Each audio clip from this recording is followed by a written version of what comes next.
ওকে ওকে ওকে কেমন আছে বালুরঘাট? আমি যতবারই বালুরঘাটে এসেছি ততবারই এই ভালোবাসা নিয়ে ফেরত গেছি। অনেকজন আজকে আমার সঙ্গে নতুন আমার সঙ্গে কলকাতা থেকে এসছে। আমরা যখন বাসে আসছিলাম আমি একটাই কথা বলছিলাম, যখন বালুরঘাটে ঢুকবে সব পরিবেশ কিন্তু পাল্টে যাবে, কিন্তু হ্যাঁ এত এত এত ভালোবাসা পাবে যেটা তোমরা কল্পনা করতে পারো না। এক্স্যাক্টলি। তো আমি আমার টিমকে জিজ্ঞেস করতে চাইছি, অনির্বাণ কেমন লাগছে? অনির্বাণ সামনে এসো ভাই। সুপার সুপার সুপার লাগছে।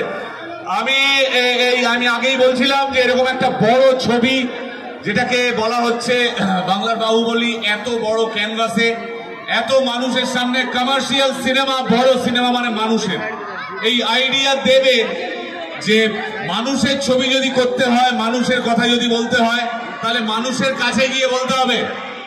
আপনারা ভাবুন, আমরা কিন্তু কলকাতার কোনো মলে, কোনো ক্যাফেতে, কোনো দোকানে গিয়ে এই ছবির প্রমোশন করতে আসিনি। আমরা ছবির প্রমোশন করতে কোথায় এসেছি? এত দূরে কোথায় এসেছি? এক্স্যাক্টলি। এটা দেবের আইডিয়া।